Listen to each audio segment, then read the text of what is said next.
Voilà l'immense pays ennemi, où s'est abattue la migration des oies célestes. Triangles à pointe d'archanges qui ont volé durant des siècles vers les suds adoucis. Forêt d'anges, forêt vierge, forêt en fuite sous le vent, forêt traquée de toutes parts d'éclairs noirs. Forêt d'oiseaux saisis de gel, battant vainement d'ailes lourdes, le ciel vide qui ne porte plus. Ils se sont abattus sur le grand pays de sel. Et on a chanté des chants d'allégresse dans les maisons noires. On a bandé les pièges, saisi les bâtons, chargé les pétoirs, car le trop long hiver a séché les pots de graisse.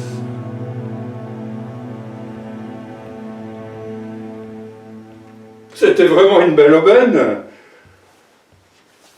Qui disait donc qu'il n'y avait pas de bon Dieu et de justice souveraine? Prends ton fusil, Grégoire, prends ta gourde pour boire. Tant qu'il y a de la vie, il y a de l'espoir. Et qu'est-ce que tu veux qu'on fasse avec de la volaille? Sinon le bonheur des familles. Non, ce qu'il faut, c'est sortir par la porte de derrière et gagner les bosquets sans qu'ils nous voient. Après, tire à volonté. Ce n'est pas plus difficile que ça. Ce n'est pas autre chose que de gros coqs de bruyère. Tirer dans les ailes avec du double zéro et de la chevrotine à sanglier pour les plus gros. Soyez bien tranquilles. On n'aura pas d'histoire. Et je vous fais le pari qu'on peut même en attraper à la main.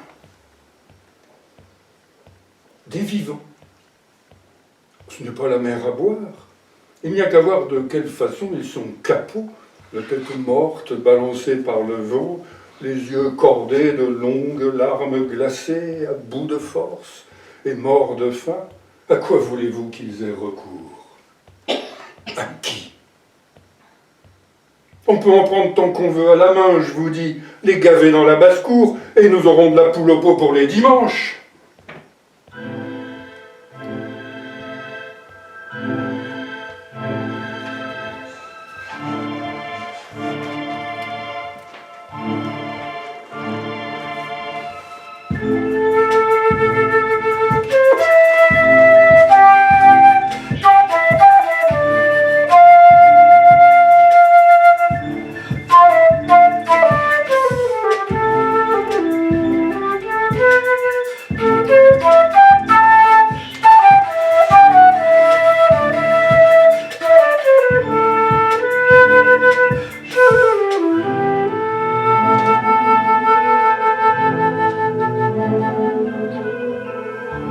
Braise de l'azur qui s'éteint, dernier flamboiement de l'espace, iris de gloire, de la grâce, oiseau de l'éternel matin, cymbales des danses célestes, flûte perdue parmi les vents clairvoyants dont la raison d'être est trop ancienne, oiseau géant qui frappe du front aux fenêtres des mondes chauds et recréant de Dieu veulent vivre. La terre leur gonfle le cœur et bouillonne en orage dans leurs artères. Très loin, l'appel du corps appelle au fond de la forêt d'étoiles. Ils n'entendent plus rien. Leurs ailes s'arrachent avec un bruit de tonnerre et plantés debout dans la terre, pour la première fois, ils sont ivres de vertige.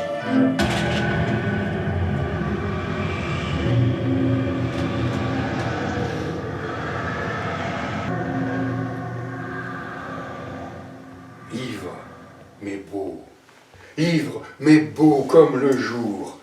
Pas d'orige, en flamme droite sur le char, pas d'émail, pas de victoire de Samothrace. La beauté d'enveloppement de la lumière.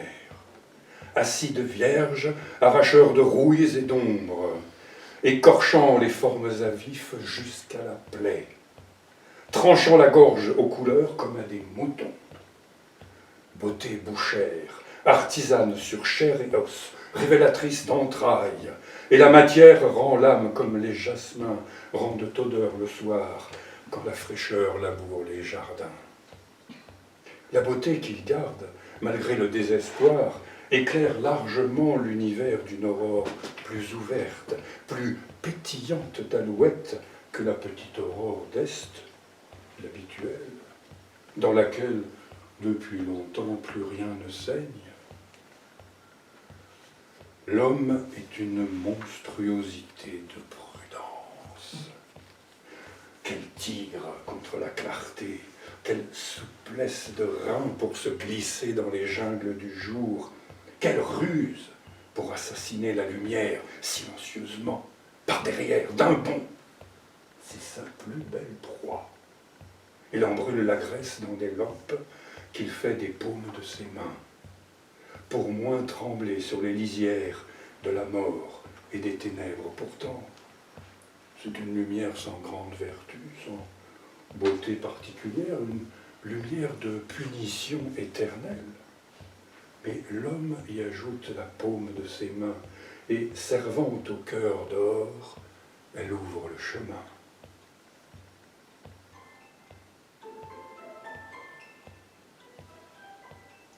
La prudence monstrueuse des hommes le sait. Ils volent le feu aux petits sous de lumière qui le matin sautent par-dessus l'horizon.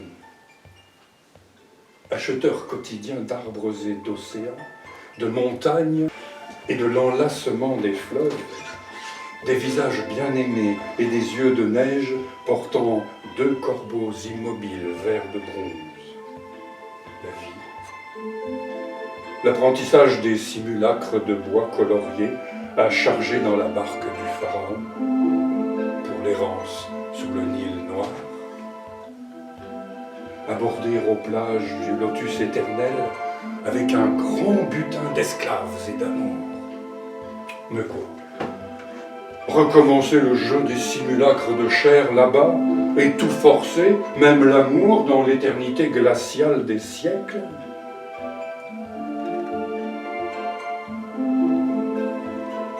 Bourrer les ventres de saumure et d'aromates, gonfler de nard les cœurs où battaient les passions, construisez d'or les vastes rêves d'Alcyone. Le feu frappe, la chair pourrit, et l'or éclate.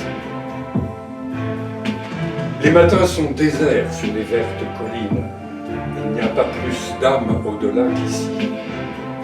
Qui donnera le corps et le poids à l'esprit? La chair pure, trop dure, aux dents de la vermine.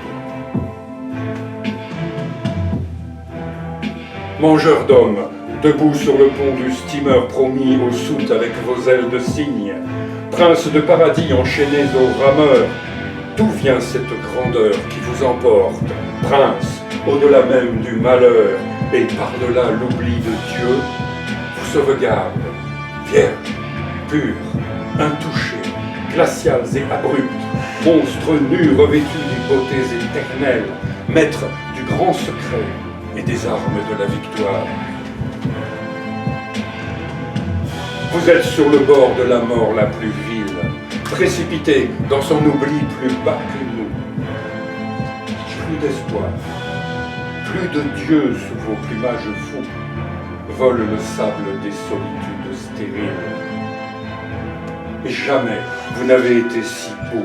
La gloire flambe comme un pelage d'ours autour de vous. On comprend que la mort ne peut pas vous atteindre. On la voit dévorer vos voiles et vos proutes de grands navigateurs d'espace. Le désir qui vous jetait, elles en croient, dans les tourmentes, reste. Naufragera le cordage et la grès, et la carène et la mâture.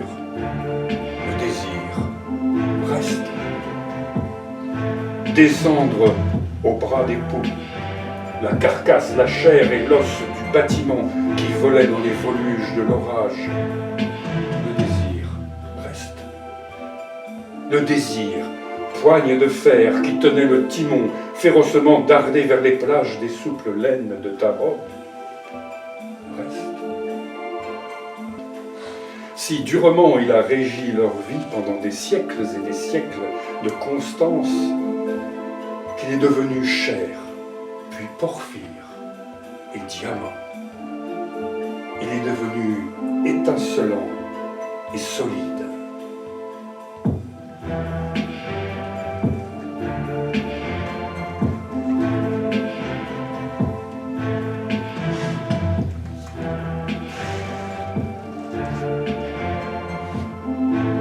Il est devenu le corps tout entier de l'ange. Ils ont si longuement désiré sans prudence, sans réserve, sans rien épargner au désir.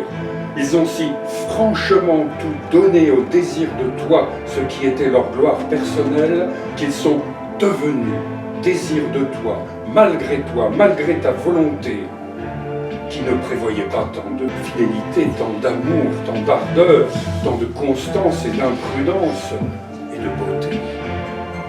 Diamant si pur qu'il tranche même dans ta paix, si pur qu'il t'éblouit des reflets de ta force. Ils ont été simples et francs dans la passion. Ils n'ont pas réclamé le repos ni la halte. Le cœur abandonné, ils ne l'ont pas repris. Dépassant de leur vol les régions de la mort, ils sont entrés, malgré ta droite, ailes ouvertes, dans le marbre des solidités éternelles.